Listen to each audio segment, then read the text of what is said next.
उनका अभिवादन करने के लिए, और बार बार प्रधानमंत्री की गाड़ी पर फूलों की बारिश, इतनी बारिश की जो सुरक्षाकर्मी हैं उनको बार बार हटाना भी पड़ रहा है।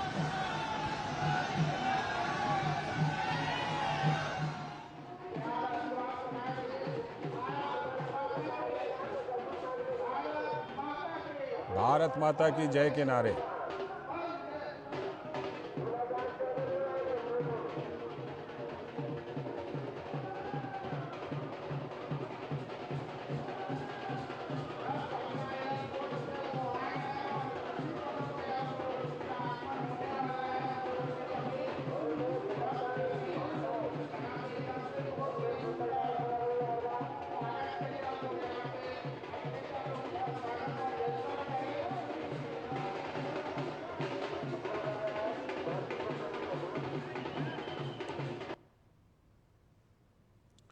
तो ये तस्वीरें आप बिहार की राजधानी पटना से देख रहे हैं।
बिहार की राजधानी पटना से ये तस्वीरें आप देख रहे हैं प्रधानमंत्री नरेंद्र मोदी के रोड शो की। प्रधानमंत्री नरेंद्र मोदी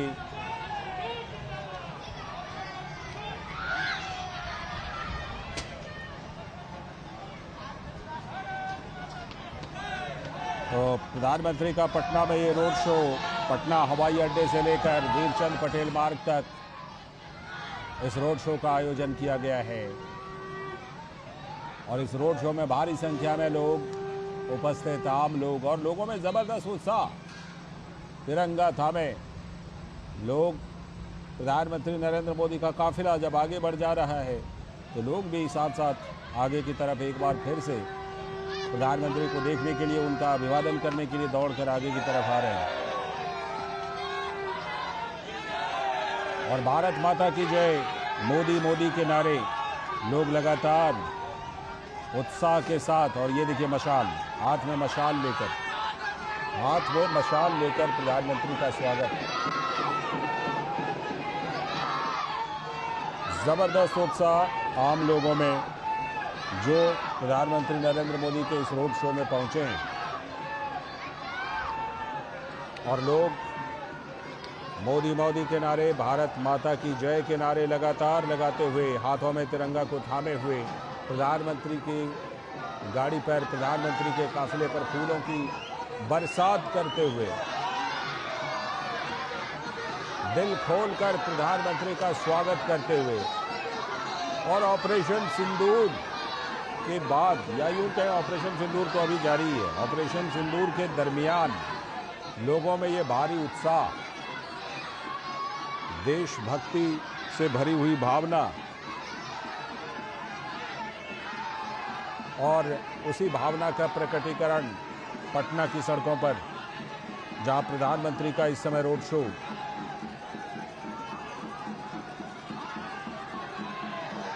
और ये जो रोड शो है, इस रोड शो के बारे में और ज़्यादा बात करने के लिए हमारे संवाददाता राजेश राज भी जुड़े हुए हैं और हमारे सलाहकार संपादक विनोद मिश्र जी भी हमारे साथ जुड़ चुके हैं।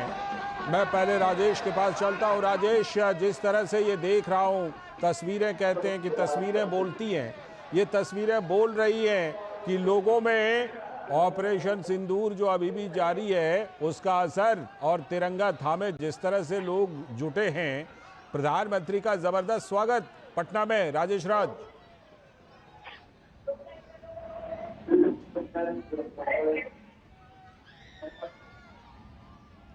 राजेश तक लगता है हमारी आवाज जा नहीं रही है। मैं विनोद जी से जुड़ता हूं। विनोद मिश्र जी हमारे सलाहकार संपादक जुड़े हुए हैं। विनोद जी, ये पटना की तस्वीरें क्या कह रही हैं? जिस तरह से लोग भारत माता की जय, मोदी मोदी के नारे लगाकर हाथों में तिरंगा लेकर प्रधानमंत्री का स्वागत कर रहे हैं। विनोद जी, लाल जी, आप कह सकते हैं कि ये अभिभूत करने वाली ये तस्वीरें हैं जी। और ये तस्वीरें ये बताती है कि आपको हमें याद करना चाहिए कि जब प्राइम मिनिस्टर मोदी पहली बार जब इस दौर में ये पहलगाम हमले के बाद गए थे, मधुबनी के उस जनसभा में प्राइम मिनिस्टर मोदी ने ये लोगों के साथ में ये कमिटमेंट किया था और ये ऐलान किया था कि इस बर्बर आतंकी हमले का हम बदला लेंगे। प्राइम मिनिस्टर ने ये ऐलान बिहार के ही उस धरती से किया था कि उन्होंने कहा था कि हम एक एक को चुन के मारेंगे।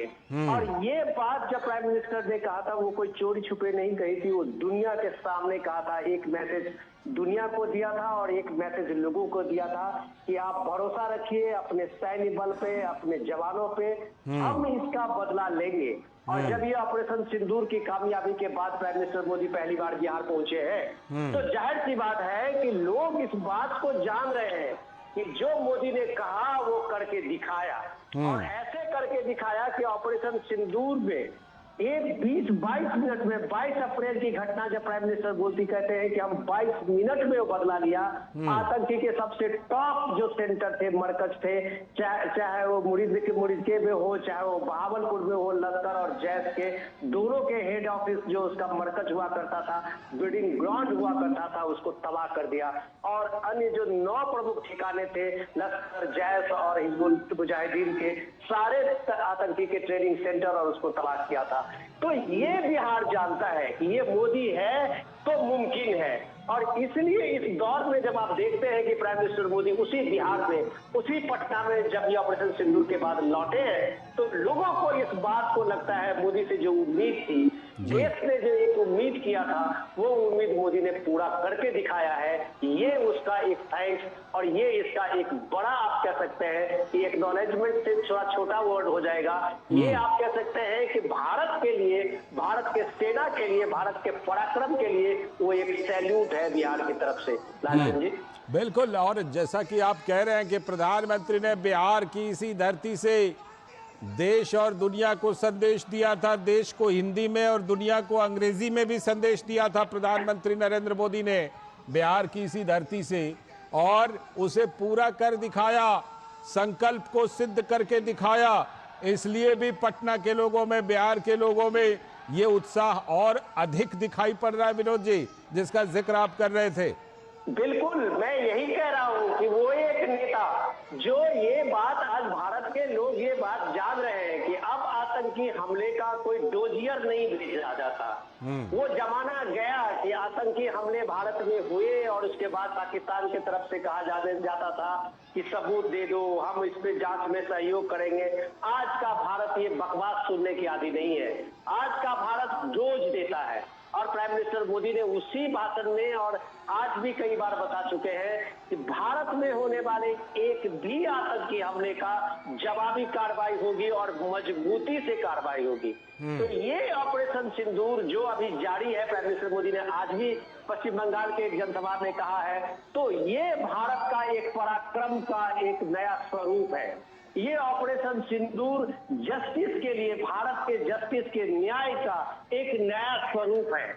और जब वो बिहार की धरती की बात आप करते हैं, वो क्रांति की धरती है, देश की तस्वीर बदलने वाली की धरती है, तो बिहार के धरती में गौरव और स्वाभिमान का सबसे ज्यादा इंपॉर्टेंट होती है, एक रोल प्ले करता है। तो वो लोगों ने ऑपरेशन सिंदूर के इस पराक्रम को, इस भारत के इस वैभव को, अपने सैन्य और शूरवीरों के इस शौर्य को जो देखा है, उसके लिए भारत की तरफ से, लोगों की तरफ से अपने जवानों को सैल्यूट है। और प्राइम मिनिस्टर मोदी के ये जो कमिटमेंट है, उनका जो वादा पूरा किया है, उनके स्वागत में इस दोपहर में चिलचिलाती धूप में, काफी भीड़ में इतने लोगों का हुजूम देख रहे हैं, तो आप कह सकते हैं कि ये स्वतः स्फूर्त आंदोलन, ये भीड़ है, ये स्वतः स्फूर्त लोगों का एक इमोशन है। आप महिलाओं को देखेंगे, अभी आपने दिखाया था कि ऑपरेशन सिंदूर से महिलाएं कितने कनेक्ट हुई है बिहार और पूरे पूर्वोत्तर के भारत के, कि वो खुद इसको मोदी को, आज पीएम मोदी को एक भाई मान रहे हैं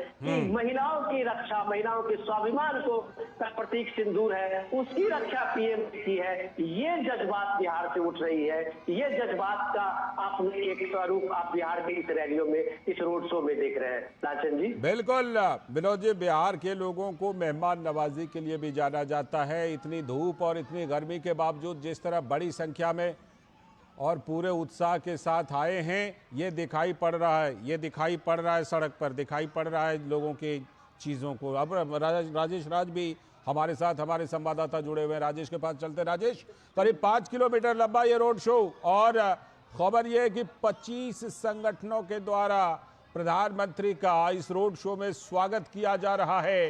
रोड शो की तस्वीरें हम अपने दर्शकों को दिखा रहे हैं राजेश, जिस तरह से जबरदस्त उत्साह, क्योंकि बिहार की धरती पर ही प्रधानमंत्री ने गर्जना की थी कि मिट्टी में मिला देंगे, मिट्टी में मिला दिया, इसलिए भी जबरदस्त उत्साह लोगों में। बिल्कुल लालचंद, आपने सही कहा। अभी तो अब सूरज जो है वो अस्ताचल की ओर है। अब सूर्यास्त होने की जो कड़ी है वो कुछ घंटों में खत्म हो जाएगी। लेकिन मैं सुबह से पटना की सड़कों पर लगातार यहाँ पर घूम रहा हूँ। पटना एयरपोर्ट से लेकर भारतीय जनता पार्टी का जो दफ्तर है, डाक बंगला चौराहा से सटा हुआ, इनकम टैक्स से सटा हुआ, वहां तक की अगर बात करें तो दोपहर 12 बजे 1 बजे से लोग जो हैं वो पलक पावड़े बिछाए हुए थे प्रधानमंत्री नरेंद्र मोदी की एक झलक पाने के लिए। और उनके इंतजार की ये घड़ियां जो है वो अब खत्म हो चुकी है। प्रधानमंत्री नरेंद्र मोदी पटना की सड़कों पर हैं। पटना एयरपोर्ट के नए टर्मिनल भवन का उद्घाटन करने के बाद और बिहटा में बनने वाले नए एयरपोर्ट के शिलान्यास के बाद वो रोड शो करने के लिए सड़कों पर उतर चुके हैं। उनकी एक झलक पाने के लिए लोग बेताब नजर आ रहे हैं। और बिल्कुल आपने सही कहा कि मधुबनी की सभा में जब उन्होंने कहा था कि हम आतंकवादियों को और जो देश को तोड़ने वाली ताकतें हैं उनको हम मिट्टी में मिला देंगे, तो बिहार की धरती से जो आह्वान उन्होंने किया था उसको कर दिखाने का जो जज्बा है वह यहाँ पर पटना की सड़कों पर साफ दिखाई पड़ रहा है। यहाँ पर बड़े बड़े तोरण द्वार, बड़े बड़े कटआउट्स लगाए गए हैं। सिंदूर ऑपरेशन के लिए लोग प्रधानमंत्री मोदी का हार्दिक अभिनंदन कर रहे हैं, उनका इस्तकबाल कर रहे हैं। और कहीं न कहीं देश की आन बान और शान से जो जुड़ा हुआ हमारा प्रतीक जो भारतीय तिरंगा है, वह तिरंगा पटना की सड़कों पर लहरता हुआ दिखाई पड़ रहा है। और यह आलम कल रात से ही शुरू हुआ है, अब वह जश्न में तब्दील हो चुका है। धीरे धीरे प्रधानमंत्री का काफिला धीरे धीरे पटना की सड़कों पर बढ़ता जा रहा है। पटना एयरपोर्ट से भारतीय जनता पार्टी का जो दफ्तर है बीरचंद पटेल रोड पर तकरीबन 5.5 किलोमीटर की यात्रा जो है उसको प्रधानमंत्री करने वाले हैं। और हर हाल में यह कोशिश है कि एक एक व्यक्ति से कनेक्ट हुआ जाए। पटना एयरपोर्ट पर भी जब वो उद्घाटन करने के लिए यहाँ पहुंचे तो यहाँ पर जो लोग खड़े थे, यहाँ पर भाषण उन्होंने नहीं दिया, लेकिन यहाँ पर जब वो खड़े थे तो यहाँ भी उन्होंने लोगों का अभिवादन स्वीकार किया, लोगों को प्रणाम किया और फिर उसके बाद वो बाहर जो है रोड शो के लिए बाहर निकले।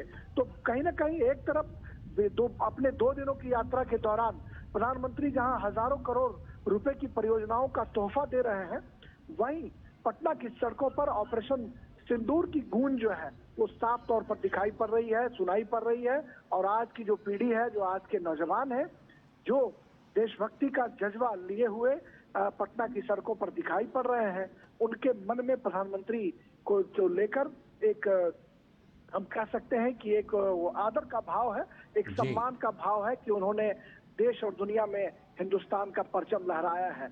अब उनका काफिला धीरे धीरे गंतव्य की तरफ बढ़ता जा रहा है। बहुत सारे जगहों पर लालचंद्र मैं देख पा रहा हूं अपनी नजरों से कि जो बड़े ऊंचे ऊंचे स्थानों पर जो है वो जहां मीडिया उसको कवर करने की कोशिश कर रहा है, राइजर बने हुए हैं, वहीं जो स्थानीय कलाकार हैं वो प्रधानमंत्री नरेंद्र मोदी के स्वागत में, अभिनंदन में पटना की सड़कों पर जगह जगह जो है अपनी भाव भंगिमा दिखा रहे हैं, अपनी भव्य प्रस्तुति से प्रधानमंत्री का अभिनंदन करने की कोशिश कर रहे हैं।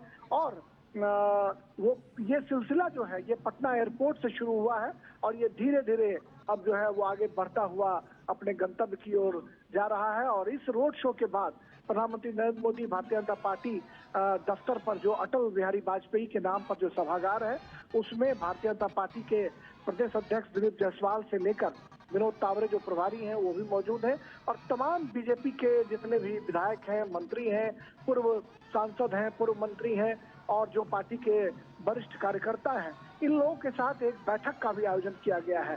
अब ये देखना होगा, हालांकि वो बैठक क्लोज डोर बैठक है, उसमें मीडिया को अंदर जाने की अनुमति नहीं दी गई है, लेकिन ये उम्मीद की जा रही है कि प्रधानमंत्री आधे घंटे, 1 घंटे वहां अपने कार्यकर्ताओं के साथ बैठेंगे, उनसे बातचीत करेंगे।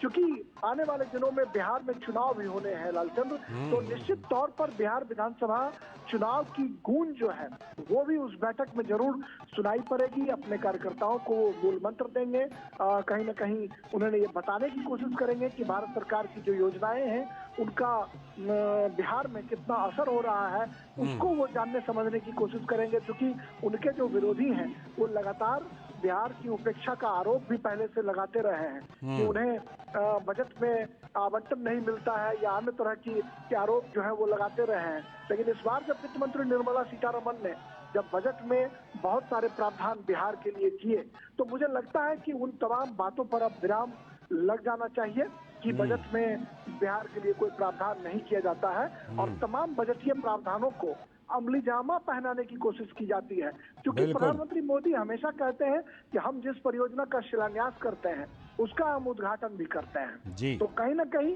जो बजट में प्रावधान किए गए हैं उन बजट के प्रावधानों को सरजमी पर उतारने के लिए बिहटा में, जो पटना जिले के बिहटा में एक इंटरनेशनल एयरपोर्ट आने वाले दिनों में बनेगा 1410 करोड़ की लागत से, उसका शिलान्यास प्रधानमंत्री ने आज किया है। और पटना एयरपोर्ट का जो नया टर्मिनल भवन बना है जी, वहां पर भी उसका उद्घाटन उन्होंने किया है। अब उम्मीद जताई जा रही है कि अंतर्राष्ट्रीय हवाई अड्डा है, यहाँ नेपाल के लिए, काठमांडू के लिए पहले भी फ्लाइटें चलती रही हैं और नए एयरपोर्ट से उम्मीदें बढ़ी हैं तो अंतर्राष्ट्रीय विमानों की संख्या, उड़ानों की संख्या जरूर बढ़ेगी और तमाम सुविधाओं के बीच जो है प्रधानमंत्री अब रोड शो में धीरे धीरे उनका काफिला बढ़ रहा है। और कहीं ना कहीं राष्ट्रभक्ति का जज्बा, और इस रोड शो की खासियत एक लालचंद ये भी है कि इसमें बीजेपी के झंडे कम दिखाई पड़ रहे हैं। तिरंगा झंडा जो है ये पटना की सड़कों पर लहराता हुआ दिखाई पड़ रहा है और यह लगातार दिखाई पड़ रहा है पटना एयरपोर्ट से लेकर बीजेपी के दफ्तर तक। तो कहीं ना कहीं प्रधानमंत्री के इस रोड शो में देशभक्ति का जज्बा और देश के प्रति जो सम्मान का नजरिया है वह भी साफ तौर पर दिखाई पड़ रहा है। और पटना चूंकि कभी पाटलिपुत्र जो है वो हिंदुस्तान की आन बान शान हुआ करती थी और उसकी जो अपनी गरिमा थी उस गरिमा को एक बार पुनः बहाल करने की कोशिश की गई है। जो पाटलिपुत्र आर्यावर्त की जो हमारी परिकल्पना थी उसको कहीं ना कहीं आगे बढ़ाने में जो है वो यहाँ के राजनेता, यहाँ के जो लोग हैं वो पीएम मोदी के नेतृत्व में धीरे धीरे सफल हो रहे हैं। क्योंकि यह बुद्ध और महावीर की धरती है, आर्यभट्ट, चंद्रगुप्त और चाणक्य की धरती है। लिहाजा जब लिच्छवी से यहाँ भारतीय गणराज्य की शुरुआत होती है, दुनिया भर के मुल्क में भारतीय लोकतंत्र का परचम लहरता है, तो कहीं ना कहीं प्रधानमंत्री नरेंद्र मोदी भी उस धरती पर आकर उसका गवाह बनने की कोशिश करते हैं। और हम जानते हैं कि ये गांधी की कर्मभूमि है, या बुद्ध और महावीर की धरती है। तो निश्चित तौर पर प्रधानमंत्री का जो रोड शो है वो एक बड़ा माइलस्टोन साबित होगा आने वाले दिनों में, क्योंकि तिरंगा झंडा जिस ठीक है। तरीके से लहर रहा है, नौजवान और महिलाएं जो है वो बड़ी तादाद में सड़कों पर बाहर निकली है। तो यह कहीं ना कहीं एक बड़ा संदेश देने की भी कोशिश है कि ऑपरेशन सिंदूर के बाद पटना बिल्कुल। की सड़कों पर जो उनका रोड शो है वो एक शानदार तरीके से काफिला उनका आगे बढ़ता हुआ जा रहा है। बिल्कुल, ये शानदार तरीके से काफिला आगे बढ़ रहा है। और विनोद जी हमारे साथ अगर जुड़े हुए हों, विनोद जी, जिस तरह राजेश बता रहे थे कि इसके बाद एक क्लोज डोर मीटिंग भी है बीजेपी दफ्तर में, और इसी साल साल के आखिर तक बिहार का विधानसभा चुनाव भी होना है, ऐसे में इस क्लोज डोर मीटिंग में क्या कुछ हो सकता है विनोद जी? लाल जी, हम पॉलिटिकल चर्चा बाद में करेंगे। सबसे इम्पोर्टेंट ये है कि एक तो बिहार में आप भी एक तरह से इसको कह सकते हैं कि ऑपरेशन सिंदूर के बाद ये एक विजय जुलूस है। और विजय जुलूस का जब आप कहते हैं बात, तो सबसे ऊपर तिरंगा ही होता है। तो एक तो आप जो तिरंगा में इस पटना को देखते हैं, तिरंगे साफे में लोगों को देखते हैं, तिरंगा ही तिरंगा है। यहाँ सारे पॉलिटिकल पार्टीज और कोई भी आइडियोलॉजी के लोग होंगे, मुझे लगता है पटना के नागरिक इसको एक उत्साह और एक जुलूस के शक्ल में अपने कुछ रोड शो में अपने को देख रहे हैं। तो इसमें कोई पॉलिटिकल तो इसमें मुझे लग नहीं रहा है दूर दूर तक, क्योंकि पटना राजधानी में अलग अलग तरह के लोग रहते होंगे, अलग अलग विचार के लोग होंगे, लेकिन जब देश की बात आती है, राष्ट्र की बात आती है, तो सबके हाथ में तिरंगा होता है, सबके हाथ में वो स्वाभिमान होता है, स्वाभिमान भारत का होता है। और जब स्वाभिमान भारत की बात होगी, तिरंगा की बात होगी, तो जाहिर सी बात है कि उसके सामने में पीएम मोदी सबसे आदर्श साबित होंगे। और यह आदर्श इसलिए भी है कि आज के दौर में जब भारत ने दिखाया है अपना परचम, भारत ने जब दुनिया को दिखाया है अपने राष्ट्र के नायक की शक्ति, और जब भारत ने दिखाया है अपने सैनिक की सौर शक्ति, भारत ने जब दिखाया है कि उसके आर्म एम्युनिशन की, नई टेक्नोलॉजी की, नए मिशन की शक्ति, तो ये दुनिया गवाह है। इस चीज को दुनिया मान रही है कि भारत ने आज अपने मेक इन इंडिया प्रोडक्ट से, मेक इन इंडिया मिसाइल से, मेक इन इंडिया ड्रोन से पाकिस्तान को कैसे 2 दिन के अंदर में धूल चटाया है। तो ये बात बिहार के लोगों में भी है। और राष्ट्र के स्वाभिमान की जब बात आती है, जब राष्ट्र गौरव की बात आती है, तो मुझे लगता है कि इस देश में बिहार सबसे आगे होता है। और बिहार के सामने में जब राष्ट्रीय स्वाभिमान की बात होती है, राष्ट्रीय गान की बात होती है, तो वो उसके लिए एक प्राइम एजेंडा होता है, उसके सामने में दूसरा कोई एजेंडा नहीं होता है। तो ऑपरेशन सिंदूर आप कह सकते हैं कि इस देश को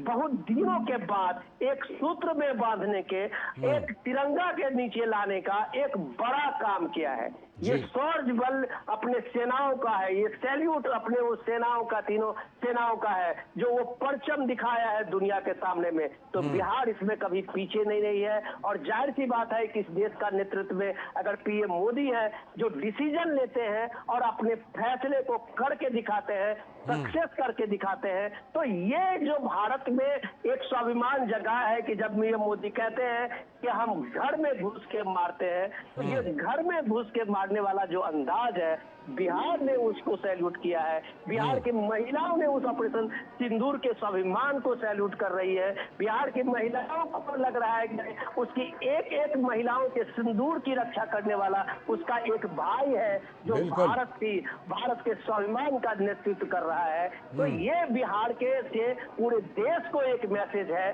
कि जब विजय जुलूस के शक्ल में ऑपरेशन सिंदूर का, अगर विजय जुलूस के शक्ल में लोग बाहर आते हैं और उसके बीच में अगर प्राइम मिनिस्टर मोदी होते हैं, तो जाहिर सी बात है तब आपको एक नजारा दिखता है। जाहिर सी बात है कि वो पटना, वो बिहार सबसे आगे होता है। राज जी, बिल्कुल, ये बिहार आगे दिखाई पड़ रहा है इस मामले में, और उत्साह के मामले में जबरदस्त उत्साह लोगों में। राजेश, आप जिक्र कर रहे थे कि इसके बाद प्रधानमंत्री वहां पर एक क्लोज डोर मीटिंग भी करने वाले हैं। राजेश, क्या कुछ खास इसको लेकर चर्चा है? क्योंकि बिहार के लोग सकारात्मक तौर पर राजनीतिक चर्चा में भी बड़ी दिलचस्पी दिखाते हैं। हाँ, बिल्कुल सही आपने कहा। और बिहार को राजनीति की पहली पाठशाला भी कहा जाता है। हम सब जानते हैं कि बिहार में जो चाय की दुकान है, चाय की दुकान पर जो गॉसिप होती है, वहाँ से जो सियासत की बातें होती हैं, वो गांव में सरजमी पर उतरती हैं। सियासत की बातें जो है उसको कॉमन पीपल, रिक्शा ठेला जो चलाने वाले लोग हैं, जो समाज का वीकर सेक्शन है वह भी राजनीति की बारीकियों को समझता है। तो निश्चित में तौर पर ऐसे में जब प्रधानमंत्री अपने पार्टी के नेताओं और कार्यकर्ताओं के साथ बैठेंगे तो निश्चित तौर पर बिहार विधानसभा चुनाव का जिक्र जरूर होगा।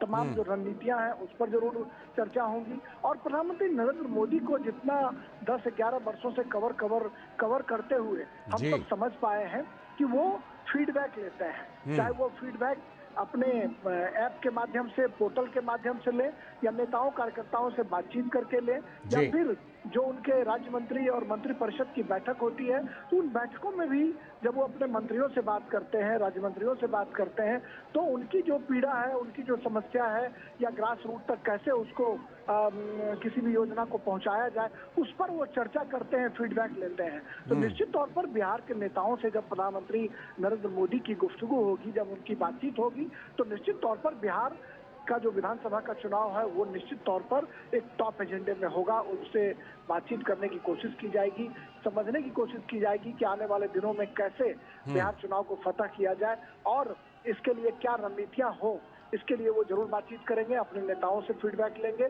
और प्रधानमंत्री को बिहार की राजनीति में बहुत दिलचस्पी भी है। प्रधानमंत्री हमेशा से भगवान महावीर और बुद्ध का जिक्र करते हैं, चंद्रगुप्त चाणक्य का जिक्र करते हैं और कहीं ना कहीं जो बिहार का पॉलिटिक्स है उसको क्षेत्रवार भी समझने की वो कोशिश करते हैं। जो हमारे यहाँ मगध मिथिला का रेंज है, चाहे कोसी और सीमांचल का इलाका है, उसकी बारीक समझ रखते हैं। तो मुझे लगता है कि जिन क्षेत्रों से जो नेता आएंगे, जो जिन क्षेत्र से का नेता प्रतिनिधित्व करते हैं उनसे जरूर प्रधानमंत्री फीडबैक लेंगे कि उस क्षेत्र में भारतीय जनता पार्टी की क्या स्थिति है, आने वाले दिनों में क्या रणनीतियां होंगी, कार्यकर्ताओं का कैसे उत्साह बढ़ाया जाए और भारत सरकार और बिहार सरकार की जो योजनाएं हैं उनको कैसे सरजमी तक ले जाया जाए और कैसे राष्ट्रभक्ति का जो जज्बा है वो कैसे पटना की सड़कों पर दिखाई पड़ रहा है, इसकी भी समीक्षा जरूर होगी उस बैठक में। इस तरह के तमाम जो कयास हैं वो लगाए जा रहे हैं। अब देखना होगा कि पीएम मोदी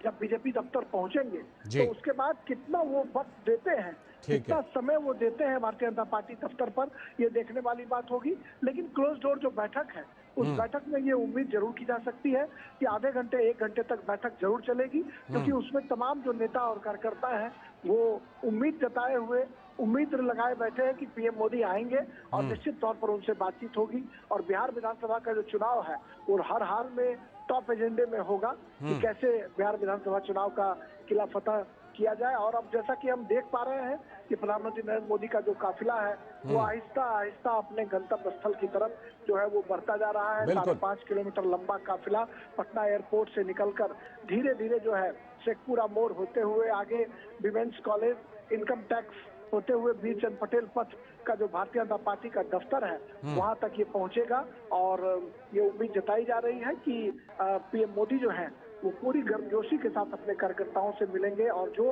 भीड़ का उत्साह है वो विजुअल्स में निश्चित तौर पर लालचंद देख रहे होंगे कि लोग कैसे छोटी उम्र के बच्चे हैं या फिर जो महिलाएं हैं वो हाथों में तिरंगा लिए फूल बरसाते हुए पीएम मोदी का गर्मजोशी के साथ स्वागत, अभिनंदन, इस्तकबाल कर रहे हैं। बिल्कुल बिल्कुल, ये स्वागत दिखाई पड़ रहा है, लोगों में ये उत्साह दिखाई पड़ रहा है। और विनोद जी, अभी जो आपने प्रधानमंत्री के एक बयान का जिक्र किया जो ऑपरेशन सिंदूर को लेकर उन्होंने दिया था, एक बयान को लेकर के इस रोड शो में कटआउट बड़ा सा दिखा कि खून और पानी एक साथ नहीं बह सकते, ये कटआउट भी इस रोड शो में दिखाई पड़ रहा है। विनोद जी, प्रधानमंत्री ने जो जो बातें कही हैं ऑपरेशन सिंदूर के दौरान, लोगों ने उसको हाथों हाथ लिया है और उसी का प्रकटीकरण है लोगों का ये उत्साह, लोगों के द्वारा लगाए गए वो कटआउट्स।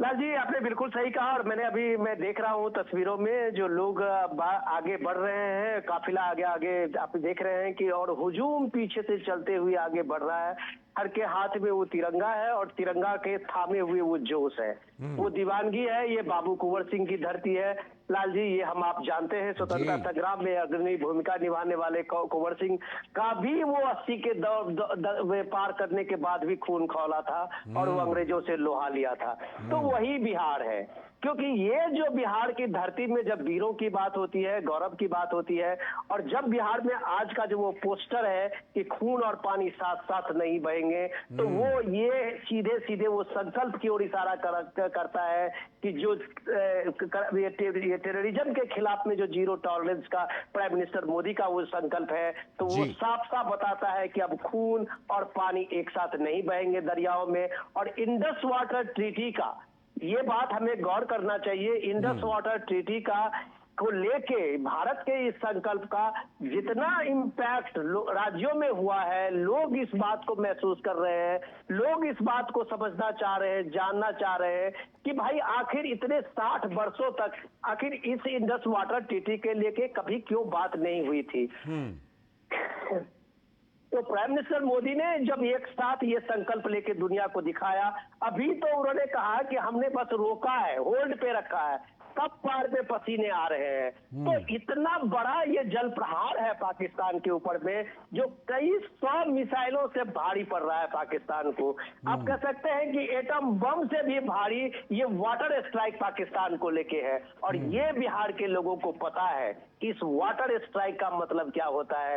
ये बिहार के लोगों को पता है कि जब पाकिस्तान में को पानी नहीं मिलेगा, तब उसको समझ में आएगी कि खून बहाने का मतलब क्या होता है। और ये प्राइम मिनिस्टर मोदी का जो संकल्प है कि खून और पानी साथ नहीं बहेंगे, बिहार में इन पोस्टरों में आप साफ साफ देख रहे हैं लालचंद जी। बिल्कुल ये दिखाई पड़ रहा है। बिहार के लोग भी प्रधानमंत्री के उन एक एक बातों की पुष्टि कर रहे हैं, उन एक एक बातों को समर्थन दे रहे हैं। और बिहार के लोगों के लिए इस दौरे में खास सौगात भी है राजेश। 50,000 करोड़ रुपए से भी ज्यादा की परियोजनाएं हैं जिनका उद्घाटन और शिलान्यास प्रधानमंत्री करने वाले हैं। आज से लेकर कल तक कौन कौन सी बड़ी बड़ी परियोजनाएं जिसकी सौगात बिहार के लोगों को मिल रही है राजेश?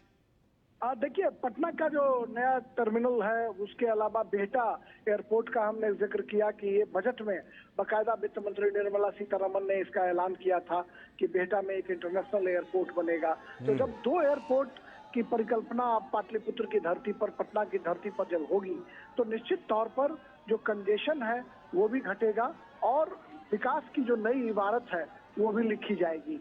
बिहटा जो है वो एक एजुकेशनल हब बन चुका है। वहाँ पर NIT, पॉलिटेक्निक कॉलेज समेत बड़े बड़े कॉलेज जो है वो खुल गए हैं। 4 लेन का वहाँ पर निर्माण किया जा रहा है। जो बिहटा पटना जो मुख्य मार्ग है, जो मोकामा सरमेरा होते हुए बेगूसराय 4 लेन में अब कनेक्ट हो रहा है, वहाँ पर जब इंटरनेशनल एयरपोर्ट बनेंगे तो कहीं ना कहीं विकास की एक गंगा बहेगी। इसके अलावा अगर देखें तो नवीनगर जो औरंगाबाद में NTPC है, NTPC में भी कई तरह के जो संयंत्र हैं उसको डेवलप करने की बात की जा रही है। वहाँ पर कई तरह के जो है वो परियोजना के शुरुआत किए जा रहे हैं। रेलवे से जुड़ी हुई कई परियोजनाएं हैं जिसका उद्घाटन, शिलान्यास और आधारशिला रखी जाएंगे।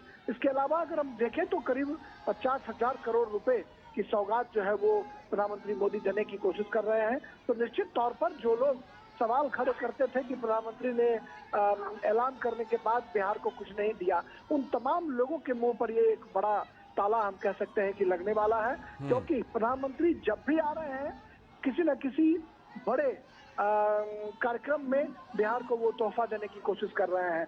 बेगूसराय सिमरिया जो राष्ट्रकवि रामधारी सिंह दिनकर की भूमि है, वहाँ पर 6 लेन ब्रिज, जो राजेंद्र सेतु ब्रिज जर्जर हो चुका था, वहाँ पर 6 लेन सड़क पुल का निर्माण जो है वो कार्य समाप्त हो चुका है। उसका उद्घाटन भी उम्मीद की जा रही है कि जून महीने में होगा।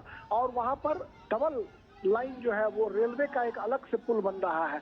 और इस तरह से आप देखें तो कोसी की बात करें, सीमांचल की बात करें, तमाम इलाकों को 4 लेन के सौगात जो है वो पहले से मिल चुके हैं। कई रेलवे के ब्रिज बन चुके हैं जहाँ कभी घूमकर झंझारपुर मधुबनी होकर सहरसा और निर्मली सुपौल पहुंचना बहुत ही दुभर होता था, वहां पर अब रेलवे लाइन जो है उससे भी कनेक्टिविटी हो चुकी है, जहां लोग दरभंगा होते हुए सुपौल और सहरसा तक की यात्रा सुपौल कर सकते हैं। तो ऐसे में हम कह सकते हैं कि बिहार में सड़कों का जाल बिछ चुका है और अब एयर कनेक्टिविटी के मामले में भी बिहार समृद्धि के कगार पर है। एक एयरपोर्ट टर्मिनल का उद्घाटन हो चुका है, दूसरा जी। एयरपोर्ट जब बनकर तैयार होगा तो किसी भी राज्य की प्रगति जो है लालचंद्र, वह कहीं ना कहीं कनेक्टिविटी के मोर्चे पर जब राज्य दुरुस्त होता है तो उसके प्रगति की कहानी जो है वो आगे बढ़ती है। तो हम बिल्कुल। देख रहे हैं कि रोडवेज के मामले में और रेलवे की कई अन्य परियोजनाओं के मामले में भी बिहार को दुरुस्त करने की कोशिश की जा रही है, और अब एयरवेज के मामले में जो है वो दुरुस्त किए जा रहे हैं। और जल शक्ति मंत्रालय की तरफ से कई गंगा किनारे जो है वो स्टीमर चलाने की योजना जो है उसको भी लाने की बात की जा रही है। तो हर हाल में बिहार जो है वो अन्य राज्यों के साथ अपने को compete करने के लिए आतुर दिखाई पड़ रहा है, और इसमें केंद्र सरकार की एक बड़ी भूमिका से इनकार नहीं की जा सकती है कि प्रधानमंत्री नरेंद्र मोदी ने जो वायदे किए थे उन वायदों को बिहार की सरजमी पर उतारने की कोशिश की जा रही है। और शायद यही वजह है कि प्रधानमंत्री जब बिहार आते हैं तोहफों की बरसात करते हैं, लोगों को सौगातें देते हैं, और पटना की सड़कों पर आकर रोड शो के जरिए या फिर नागरिकों से मिलजुल कर वो कहीं ना कहीं संवादों का आदान प्रदान भी करते हैं, जिसके जरिए वो जनता की नब्ज टटोलने की कोशिश भी करते हैं, जनता की पीड़ा को कम करने की कोशिश करते हैं, जनता को समझने सुनने की कोशिश करते हैं, और बिहार में आकर एक बड़ा संदेश देने की भी कोशिश की जाती है। हम बिल्कुल। जानते हैं कि आजादी की लड़ाई हो या फिर जयप्रकाश नारायण आंदोलन, जेपी आंदोलन, दोनों में बिहार ने अग्रणी भूमिका निभाई है। तो कहीं ना कहीं आज के जो राजनेता हैं वो अभी जी। बिहार को समझते हैं, और शायद ये वजह है कि कई चीजों की शुरुआत जो है वो बिहार से होती रही है, और उसको आगे बढ़ाने की कोशिश जो है वो पीएम मोदी के द्वारा लगातार की जा रही है। पीएम मोदी का रोड शो जो है वो आगे धीरे धीरे बढ़ता हुआ अब अपने गंतव्य स्थल की तरफ जा रहा है। आप देख सकते हैं कि सड़क के दोनों किनारे जो बैरिकेड्स लगाए गए हैं वहां पर लोगों का हुजूम चल रहा है।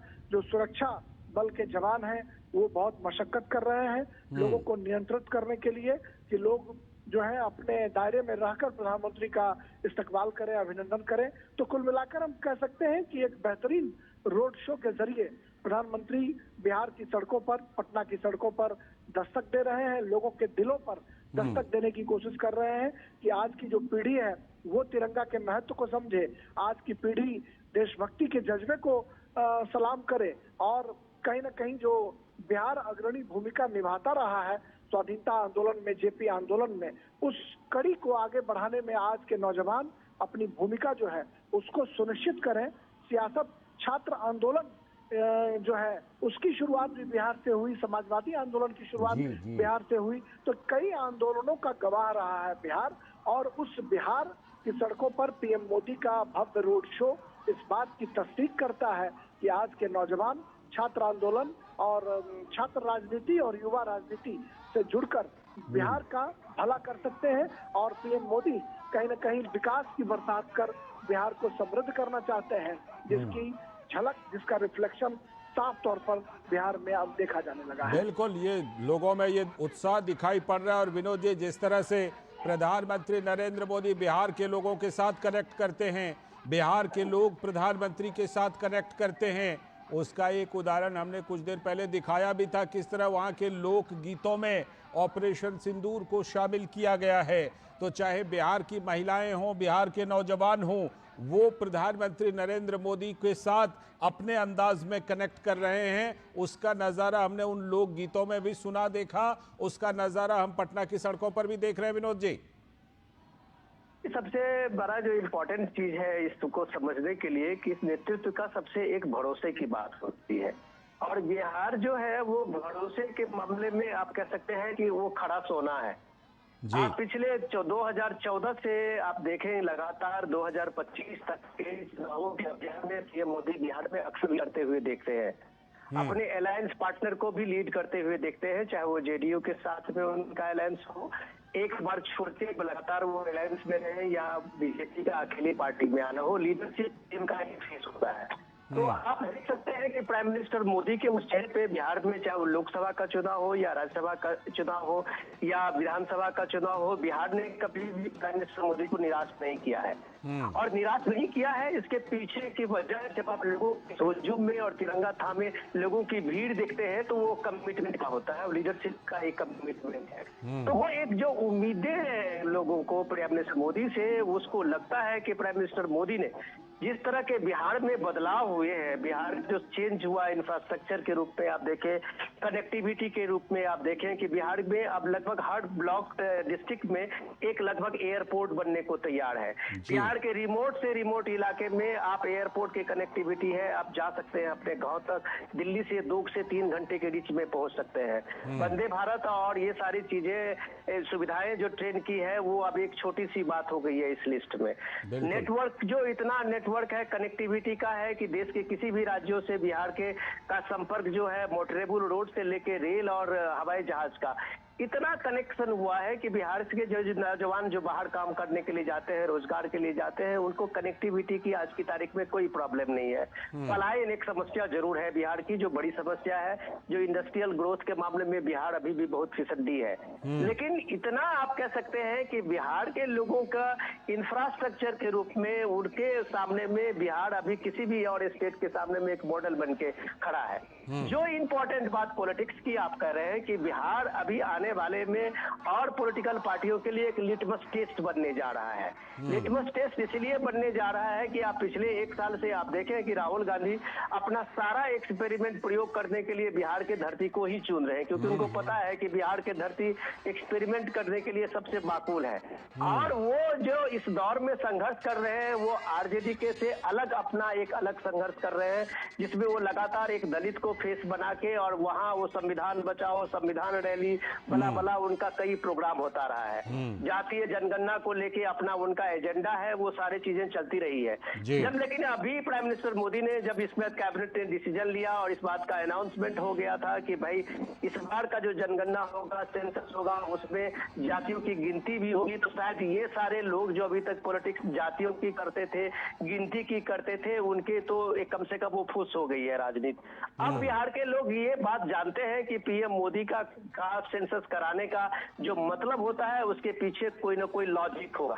वो सिर्फ राजनीति के लिए हुआ नहीं होगी कि राजनीति करने के लिए कास्ट सेंसस करा लो। ये कास्ट सेंसस कांग्रेस कई स्टेट में हुए पड़े हैं, आज तक तो उस कास्ट सेंसस का कोई परिणाम नहीं करा, उसका करना क्या है। तो कास्ट सेंसस एक ब्लूप्रिंट के साथ में होना है, ये बात कम से कम प्राइम मिनिस्टर मोदी के बात के कहने से बिहार के लोगों को इतनी उम्मीद है कि इस सेंसस से कम बिहार के लोगों में जो पिछड़े में अति पिछड़े हुए, दलित में अति दलित है, उनकी भी मेन स्ट्रीम में आने की ये भूमिका होगी। इम्पोर्टेंट चीज है समझने की कि बिहार इस समय इस जातीय झमेलों से आगे बढ़ के एक डेवलपमेंट का उसका सूत्र है। बिहार में आप देखें पिछले कई दशक से जो वोट का मामला जब सामने में आता है, तो मुद्दा बिहार में डेवलपमेंट होता है। लोग बात गलती में इसका एनालिसिस जातीय समीकरण से ढूंढते हैं, सोशल इंजीनियरिंग में फिट करते हैं, लालू यादव एंटी लालू यादव में करते हैं। लेकिन जब आप लोगों का मिजाज देखेंगे, लोगों के मास की सोच देखेंगे, तो उसके पास में सिर्फ एक आइडिया है डेवलपमेंट का।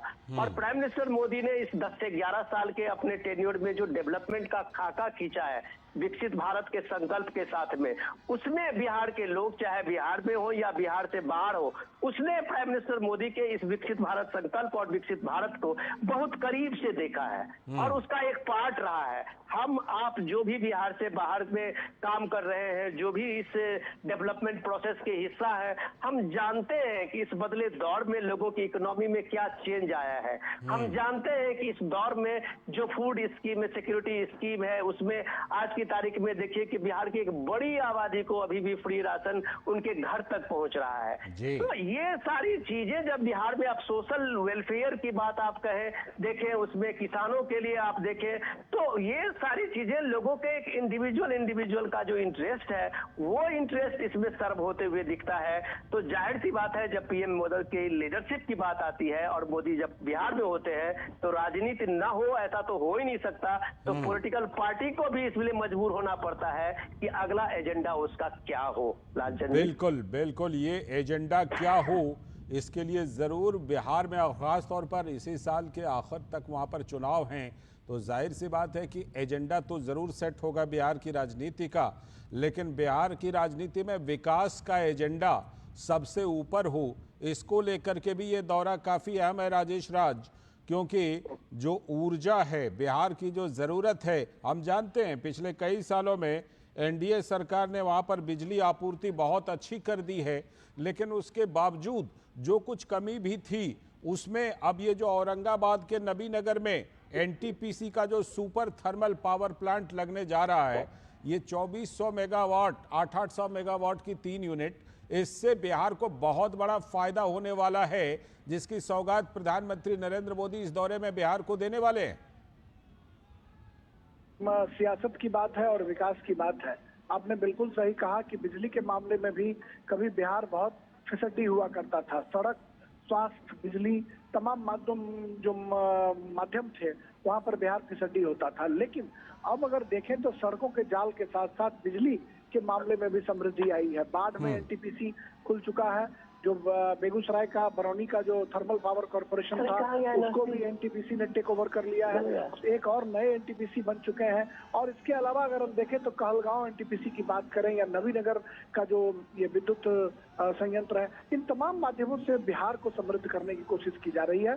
और शायद यही वजह है कि जो लोग बिहार को जाति के चश्मे से देखते थे, जो सामाजिक न्याय में भरोसा करने वाली जो पार्टियां हैं, वो भी अब विकास की बात करने लगी हैं। और हर हाल में विकास जो है वो एक टॉप एजेंडा बना है। और शायद यही वजह है कि हेमंत सोरेन हो या फिर तेजस्वी यादव हो, ये भी अब माई बहन योजना की बात करने लगे हैं और महिलाओं को भत्ता देने, पैसा देने, युवाओं को रोजगार देने, नौकरी देने का वायदा कर चुनाव मैदान में जुटने लगे हैं। तो ये एक बिहार के लिए अच्छी, हम कह सकते हैं कि शुरुआत और संकेत है कि बिहार में एक डेवलपमेंट जो है, एक बड़ा एजेंडा आने वाले दिनों में बनने वाला है।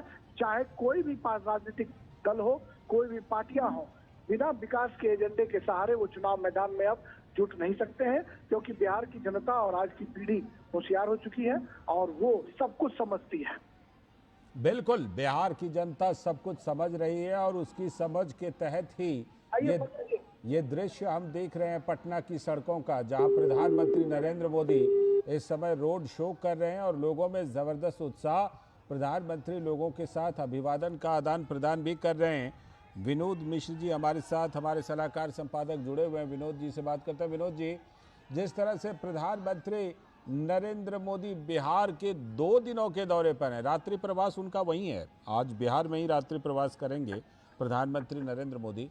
इस दौरान विकास कार्यों की बड़ी सौगात बिहार को मिल रही है। विनोद जी, बिहार जहां पर वाकई विकास के कई क्षेत्रों में ज़रूरत है, इस बार के बजट में बिहार के लिए सबसे बड़ी राशि की व्यवस्था की गई, एक तरह से स्पेशल पैकेज बिहार को मिला और अब जाकर प्रधानमंत्री इन परियोजनाओं का उद्घाटन और शिलान्यास करने के लिए पहुंचे हैं। ऐसे में बिहार के लिए प्रधानमंत्री नरेंद्र मोदी का ये दौरा और भी ज़्यादा खास हो जाता है। राजन जी, आप जब देखते हैं कि बिहार में जब कभी इलेक्शन का समय होता है तो कम से कम अपोजिशन के लीडर की तरफ से वो स्पेशल पैकेज की बात आती है जी। क्योंकि बिहार और झारखंड के बंटवारे के साथ में वो स्पेशल पैकेज का आप ये बात पिछले अरसे से, काफी अरसे से सुनते रहे हैं। लेकिन मुझे लगता है कि जो स्पेशल पैकेज का जो अमाउंट था उसे कई गुना ज्यादा बिहार को अब तक पिछले 10 सालों में प्राइम मिनिस्टर मोदी ने दे दिया है। तो ये अलग बात है कि लोग इसको अलग अलग खाने में रख के इस बात को कहते हैं कि इतना पैसा मिलना चाहिए था, बिहार को इतना पैसा मिला है। लेकिन मुझे लगता है कि जो बिहार के साथ में नाइंसाफी हुई है 10 साल पहले, और जिस तरह से बिहार के कई ऐसे प्रोजेक्ट जो लंबित थे और काम पूरे नहीं हो पा रहे थे, इन 10 सालों में बिहार का जो डेवलपमेंट है, मुझे लगता है कि किसी भी स्पेशल पैकेज से और उस पैकेज के नाम पे जितनी सियासत है उसका एक उदाहरण और उसको चुप कराने के लिए ये सारे परियोजनाएं हैं जो पिछले 10 साल में बिहार में कंप्लीट हुए हैं जी। अब सवाल ये है कि बिहार में सबसे इम्पोर्टेंट चीज समझने की है कि बिहार में डेंसिटी का एक बड़ा बोझ है, आबादी बड़ी है वहाँ, उसके हिसाब से आप देख रहे हैं कि वहाँ इतने लैंड का वो एक्विजिशन का स्कोप नहीं है कि वहाँ बड़ी इंडस्ट्री लगाई जा सकती है। वहाँ कोई स्पेशल इकोनॉमिक जोन बने, इसके लिए आप देख रहे हैं कि वहाँ नदियों का और बाढ़ का जो हमेशा एक खतरा बना रहता है, वो भी एक ज्योग्राफिकल बहुत बड़ा चैलेंज है। तो इस सब हालत में बिहार के लिए एक डेवलपमेंट के लिए जो मैपिंग होना चाहिए, बिहार के डेवलपमेंट के अलग अलग रीजन की जो रिक्वायरमेंट होनी चाहिए, वो रिक्वायरमेंट अब मुझे लगता है ये सेकेंड फेज की सबसे बड़ी डिमांड होगी। फर्स्ट फेज का जो डिमांड था इंफ्रास्ट्रक्चर के रूप में, अब पूरे बिहार में कनेक्टिविटी कोई प्रॉब्लम नहीं है। 24/7 लाइट की जो बात आप कहें तो किसी महानगर की भी लाइट जो है वो बिहार के गांव से आप तुलना करेंगे तो लोगों को ईर्ष्या होगी। तो ये जब इंफ्रास्ट्रक्चर की बात करते हैं तो उस मामले में बिहार काफी आगे है, इन कई राज्यों से आगे है। रही बात इंडस्ट्रियलाइजेशन को लेके, वो इंडस्ट्रियलाइजेशन एक बहुत बड़ी समस्या है बिहार में, लेकिन वो लीडरशिप, लोकल लीडरशिप को उसके लिए बहुत तरीके से इवॉल्व होना पड़ेगा। जब भी राजनीति की बात आती है, अभी हमारे राजेश राज बताते थे कि तेजस्वी यादव ने माई बहन योजना की बात कही है, कई पॉलिटिकल पार्टी और फ्रीबी की बात करते हैं। बिहार एक ऐसी जगह है जहां आप हकीकत की बात नहीं करेंगे तो आप राजनीति में फ्लॉप साबित हो गए।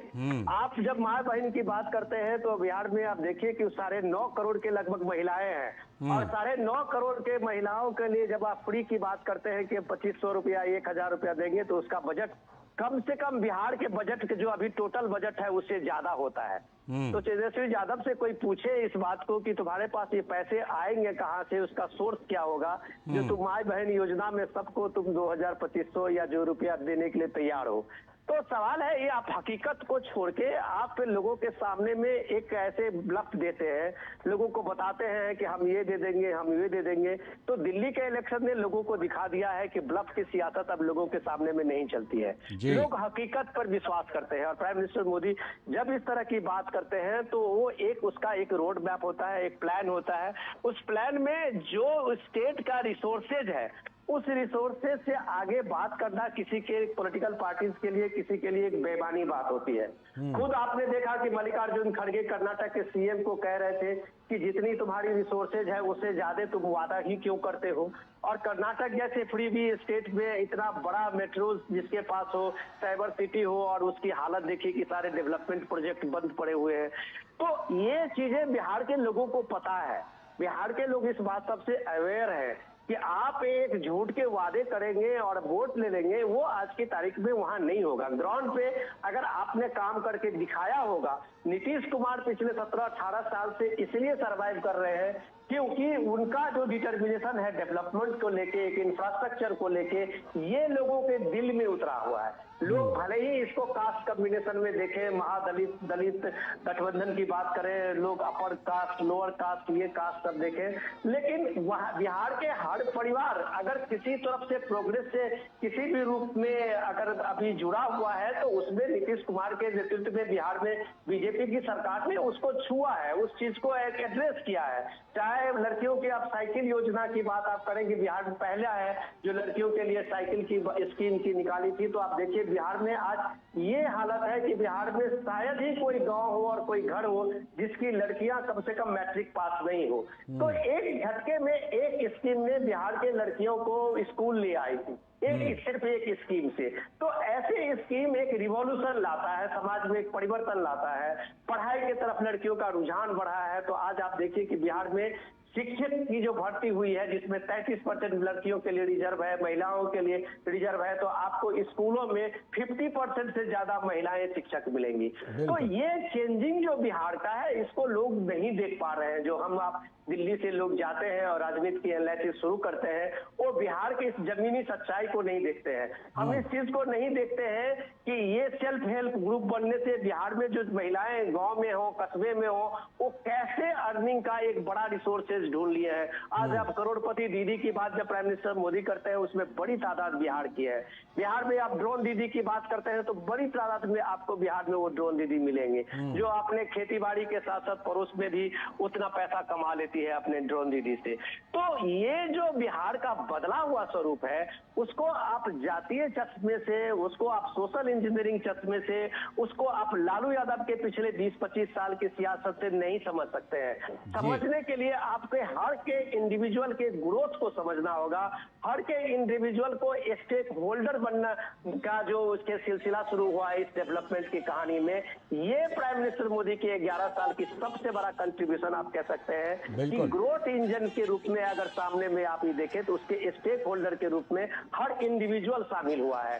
तो ये डेवलपमेंट आप जब इस रोड शो में देखते हैं, लोगों का हुजूम देखते हैं, तो वो इस डेवलपमेंट के स्टेक होल्डर है। वो इस भारत के देश के स्टेक होल्डर में जब वो इसमें स्टेक होल्डर बनते हैं तो देश के स्वाभिमान के लिए, देश के शौर्य और पराक्रम के लिए उतने ही जोश से आगे बढ़ते हैं जो हम इस आज के जो पीएम का रोड शो है उसमें ये सीधे तस्वीर आप हम देख रहे हैं लालचंद। बिल्कुल ये चीजें दिखाई पड़ रही हैं बिहार के दौरे के दौरान, और प्रधानमंत्री नरेंद्र मोदी ने जिस तरह से और एनडीए ने बिहार की राजनीति में निश्चित तौर पर बहुत बड़े बड़े बदलाव किए हैं, जिसका आप जिक्र कर रहे थे। राजेश हमारे साथ जुड़े हुए हैं। राजेश, जिस तरह से ये जो 50,000 करोड़ रुपए से भी अधिक की परियोजनाएं, इनमें 16 प्रमुख योजनाएं हैं। कौन कौन सी बड़ी योजनाएं हैं? एनटीपीसी के जो 3 प्लांट हैं, सुपर थर्मल पावर प्लांट, उसके अलावा और कौन कौन सी बड़ी योजनाएं हैं जिनका जिक्र किया जा सकता है? राजेश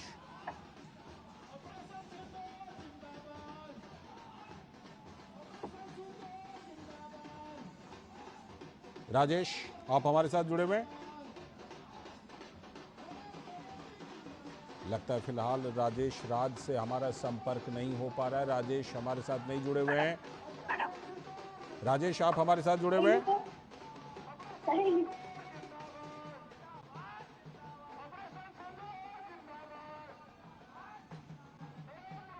राजेश हैं आप हमारे साथ जुड़े हुए?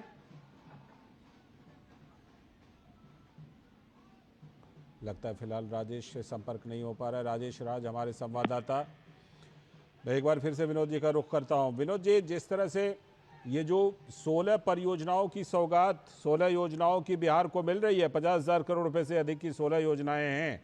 एनटीपीसी का सुपर थर्मल पावर प्लांट तो है ही, और कौन कौन सी बड़ी योजनाएं बिहार के लोगों के लिए इस बार प्रधानमंत्री नरेंद्र मोदी जिसका उद्घाटन और शिलान्यास करने वाले हैं?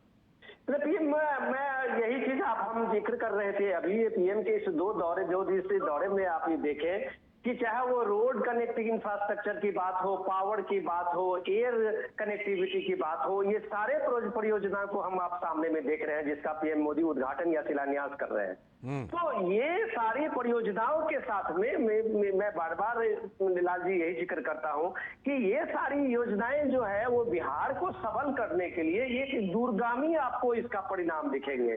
इसका परिणाम आपको देखेंगे, उसमें देखेंगे कि आप जब बिहार में अभी आबादी बढ़ी है, जनसंख्या का भार बढ़ा है और उसके इतने लोड की डिमांड बढ़ी है। अब बिजली जो है, अब गांव में आप भी देखिए कि लोग बाग अब पहले आप सिर्फ लाइट तक ही सीमित नहीं है, अब गांव में भी एसी लग रहे हैं, गांव में भी लोगों के घरे में फ्रिज और रेफ्रिजरेटर है। हाँ, ये अलग बात है कि इस पावर के कंज्यूम करने में जो डोमेस्टिक यूज है वो ज्यादा है, इंडस्ट्रियल यूज कम है।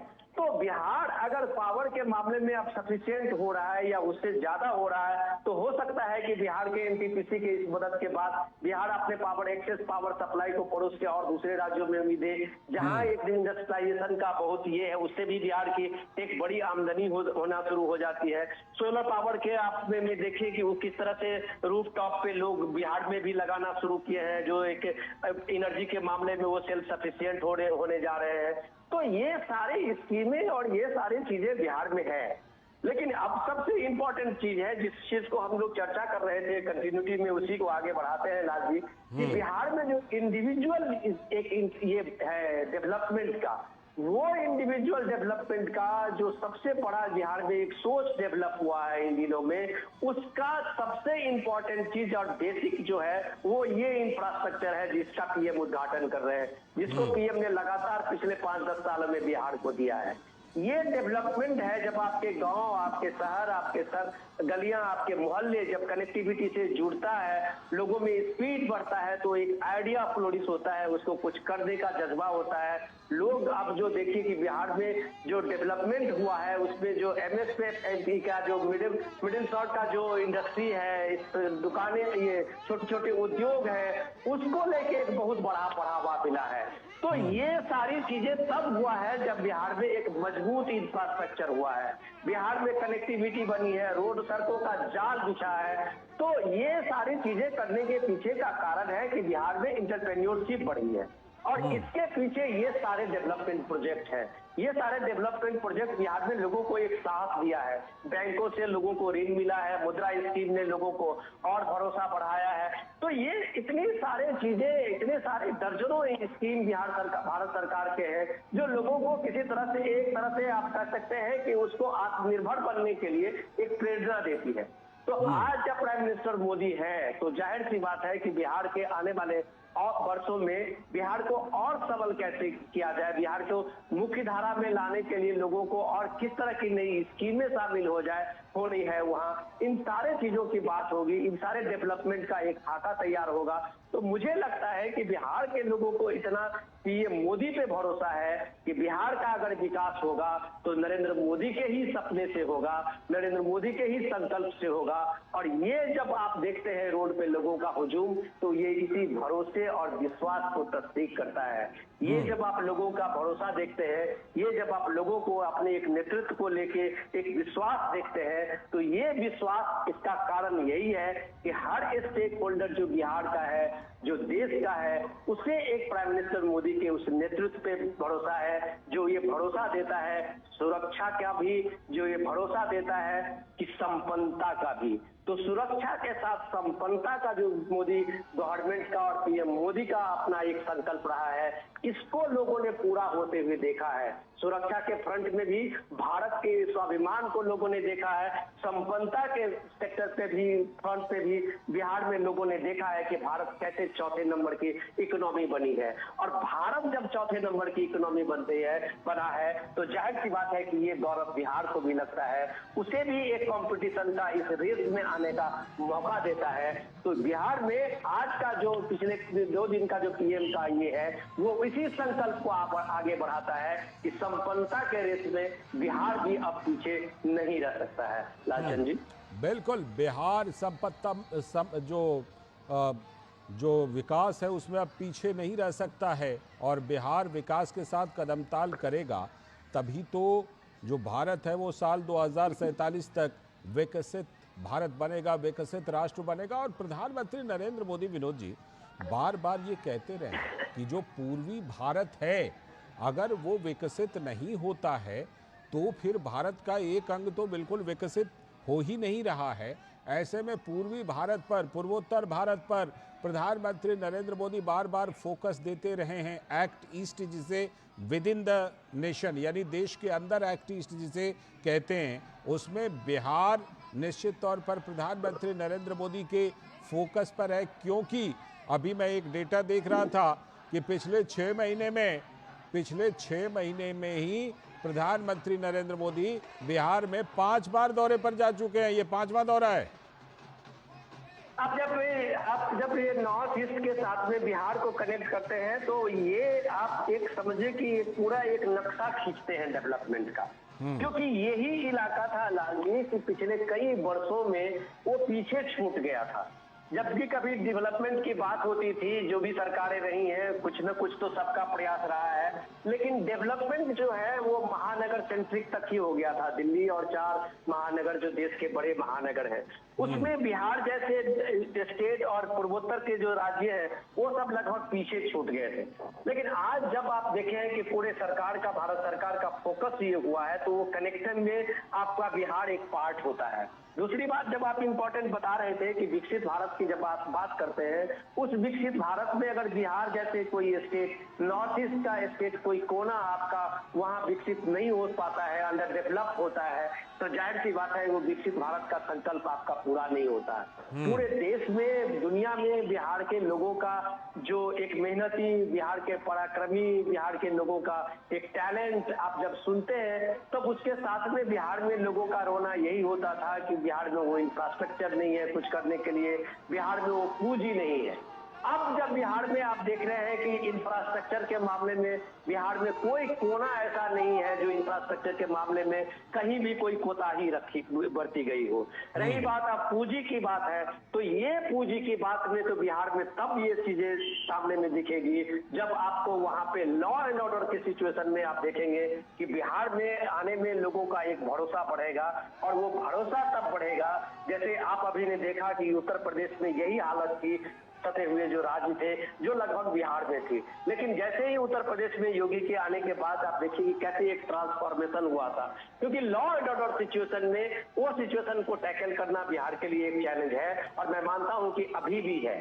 उस चीज को एक दुरुस्त करने के बाद ही जब आप पूंजी की बात कर सकते हैं, तो एक पूंजी का बड़ा फ्लो बिहार में होने वाला है, क्योंकि बिहार एक बड़ा बाजार है, चाहे वो नेशनल कंपनियों के लिए हो या मल्टीनेशनल कंपनी के लिए हो, क्योंकि बिहार के लोगों के पॉकेट में पैसा है। बिहार के लोगों में अब खरीदारी की वो ताकत है। आप किसी गांव में चले जाएं, आप किसी शहर में चले जाएं, बिहार के लोगों का जो लाइफ स्टाइल और बिहार के लोगों के जो पारंपरिक भोज है, उनके स्वागत समारोह है, उससे आप अंदाजा कर सकते हैं कि बिहार किस तरह से देश के जीडीपी को बढ़ाने में बिहार के एक गांव का कितना बड़ा कंट्रीब्यूशन है। तो बिहार जब एक बड़ा बाजार बना है, तो जाहिर सी बात है कि बिहार में पूंजी लगाने में अब किसी बड़े इंडस्ट्री को दिक्कत नहीं होगी। तो ये प्राइम मिनिस्टर मोदी का बार बार जाने का बिहार है कि बिहार को एक फोकस में लाना चाहते हैं। बिहार जब फोकस में आएगा तो जाहिर सी बात है कि बिहार में वो एक इंडस्ट्रियल ग्रोथ की बात जब आप कहते हैं, वो भी वहां शुरू होनी थी, क्योंकि बिहार इन 10 वर्षों में इंफ्रास्ट्रक्चर के रूप में कमाल का काम किया है। बिहार कनेक्टिविटी में, एयर कनेक्टिविटी में भी बहुत शानदार काम किया है। तो ये डेवलपमेंट होने के बाद जब आप बिहार का नक्शा की बात आप करते हैं कि बिहार में डेवलपमेंट की बात करते हैं, तो बिहार को छोटे छोटे इशू से बाहर निकालना होगा, ये लोगों को भी बाहर निकालना होगा। एक बड़े सपने के लिए बिहार को एक नए रास्ते अपनाने होंगे, और ये रास्ते जो पीएम बता रहे थे कि बिहार का रास्ता आप बहुत भटक चुका है, बिहार की राजनीति ने काफी लोगों को लंबे अरसे तक भटकाया है, उस राजनीति को छोड़ के, उस पचड़े से निकल के बिहार के लोग जब इस बात को समझेंगे कि देश के अन्य हिस्सा ने किस तरह से प्रोग्रेस किया है, देश के अन्य हिस्से ने किस तरह से देश की जीडीपी में एक बड़ा कंट्रीब्यूशन डाला है, तो आने वाले टाइम में मुझे लगता है कि जब सोच बदलता है तो देश आगे बढ़ता है। बिहार में भी ये सोच बदलने की प्रक्रिया शुरू हुई है, और मुझे लगता है कि वो दिन दूर नहीं कि डेवलपमेंट का एक नया रास्ता, एक नया रोड मैप आपके सामने में होगा। लालचंद जी, बिल्कुल, वो नया रोड मैप सामने आएगा, नया रोड मैप होगा। एक बात आपने जो जिक्र की, बिहार के लोगों में जबरदस्त क्षमता है, लेकिन एक विडंबना देखिए कि जो एक राज्य को जो औद्योगिक प्रगति करनी चाहिए, वो प्रगति बिहार में अभी कहीं ना कहीं मिसिंग है। तो उसको किस तरह से उसको बिहार में किया जा सकता है, इसके लिए निश्चित तौर पर प्रधानमंत्री नरेंद्र मोदी, वहाँ की एनडीए सरकार इस पर काम कर रही है। विनोद जी, ऐसे में बिहार को किस तरह से औद्योगिक गतिविधियों में आगे बढ़ाया जाए, कौन कौन से ऐसे उद्योग, अभी हमने देखा था बजट में मखाना बोर्ड के गठन को लेकर, मखाना उद्योग को लेकर कितना बड़ा प्रावधान किया गया था। तो ऐसी चीज़ों की पहचान करके और बिहार में ऐसी चीज़ों की व्यवस्था करना, ये प्रधानमंत्री नरेंद्र मोदी, उनकी सरकार का विजन, बिहार की एनडीए सरकार का विजन, उसमें ये शामिल है। लालजी, आपने बहुत सही सवाल उठाया है। इसकी चर्चा हम लोगों को पहले भी इससे करना चाहिए कि मैं इसीलिए इंडस्ट्रियल ग्रोथ की बात जब आप कर रहे थे, तो प्राइम मिनिस्टर मोदी ने बिहार के बेसिक को सामने में लाया है। इस बजट में जब आप देखते हैं कि मखाना को लाके, और मछली उत्पादन जो बिहार की एक सबसे बड़ी पूंजी है, बिहार का जो एक बड़ा बाजार देश दे सकता है, उसमें मखाना और मछली जो है, और उसके साथ साथ में आप हॉर्टिकल्चर की बात करते हैं तो मखाना एक उद्योग से आप देखिए कि मैं भी उसी इलाके से हूँ जहाँ मखाना लगभग अब तक का गृह उद्योग होता था, लेकिन बड़ी पूंजी उसमें नहीं होती थी। तो बड़ी पूंजी नहीं लगने के कारण होता था क्या कि वो एक कुटीर उद्योग की तरह ही होता था। मलाहों का कुछ समूह पोखरों में, तालाबों में मखान निकालते थे, उसको कूटते पीटते थे और बाजारों में ले जाते थे। अब वो एक बड़ा उद्योग बन गया है, एक कोऑपरेटिव, आप इसको कह सकते हैं कि रिवॉल्यूशन बन रहा है। उस कोऑपरेटिव रिवॉल्यूशन में आप ये देखेंगे कि एक बड़ा समूह, एक बड़ा तबका इसमें लगा हुआ है। उसके सामने में मार्केट है, उसके सामने में इंडस्ट्री है। दसियों इंडस्ट्री पिछले एक साल में बजट के घोषणा के बाद बिहार में लगनी शुरू हुई है। पूंजी आना शुरू हुआ है, क्योंकि लोगों को लगता है प्राइम मिनिस्टर मोदी अक्सर पब्लिक मीटिंग में मखाना की चर्चा करते हैं। एक ब्रांड के रूप में पीएम मोदी खुद मखाना का एक ब्रांड एम्बेसडर बनते हैं, कहते हैं मैं रोज मखाना खाता हूं। तो जाहिर सी बात है, दुनिया में लोगों की ललक मखाना से बड़ी है। और अगर मखाना का मार्केट नेशनल इंटरनेशनल एक पकड़ लेता है लाल जी, जो आपको हमें यकीन करना चाहिए कि आने वाले टाइम में बिहार में कम से कम एटलीस्ट 1 लाख से 1.5 लाख लोगों को रोजगार देने के लिए एक मखाना ही उसका काफी होता है। जहां तक की बात आप करेंगे दूसरे एग्रीकल्चर प्रोडक्ट की, जो बिहार की अपनी पूंजी है, भागलपुर का आप देखिए कि पोहा का है, वो दुनिया का सबसे मशहूर पोहा है। भागलपुर के, अभी मुजफ्फरपुर की आप लीची देख लीजिए, बिहार के आम देख लीजिए। ये सारे हॉर्टिकल्चर का की जो चीजें हैं, उसको अगर ठीक से मार्केटिंग हो, जिसका प्रोसेसिंग हो, जो बात प्राइम मिनिस्टर मोदी ने बजट में अलग से फिशरीज की बात हो, इन सारी चीजों को जो बिहार का बेसिक है उसको लेके अभी आगे काम कर रहे हैं, तो मुझे लगता है कि आने वाले टाइम में बिहार का एक बड़ा इंडस्ट्रियलाइजेशन होगा। अभी फूड प्रोसेसिंग यूनिट बिहार में कई डिस्ट्रिक्ट में आप देखेंगे, कई शहरों में फूड प्रोसेसिंग यूनिट लगे हैं। मुजफ्फरपुर से लेके कई जगह पे आप देख सकते हैं कि जहां जहां भी लीची का उद्योग है या छोटे छोटे कारोबारी तरफ से कर रहे थे, एमएसएमई सेक्टर जगह काम कर रहे थे, वहां बड़े उद्योग लग रहे हैं। दूध के उत्पादन में आप देखिए कि बिहार का, यूपी के बाद बिहार का दूध के प्रोडक्शन में काफी एक इंपॉर्टेंट रोल प्ले करता है। तो वहां किस तरह से सुधा कोऑपरेटिव का एक बड़ा रोल प्ले किया है। तो ऐसा नहीं है कि वहां कुछ नहीं हो रहा है, इंडस्ट्रियलाइजेशन के लिए बहुत कुछ हो रहा है। ये अलग बात है कि बड़ी कंपनी इस तरह से वहां अभी तक लॉन्च नहीं हुई है, लेकिन छोटे स्तर पे देखिए कि जो प्रयास शुरू हुए हैं एमएसएमई की तरफ से, वो एक बड़ा रिवॉल्यूशन है और बड़ा एक गेम चेंजर का काम किया है, जो बिहार में हम लोग अभी देख रहे हैं। पर कैपिटा इनकम में आप देखिए कि बिहार के पिछले 10 साल में पर कैपिटा इनकम में काफी चेंज आया है। तो ये सब इंपॉर्टेंट बताता है कि ग्रोथ इंजन में बिहार अभी देश से कभी पीछे नहीं है। हाँ, इंडस्ट्रियलाइजेशन के रूप में अभी बिहार पीछे है, उसका बहुत कायाकल्प होना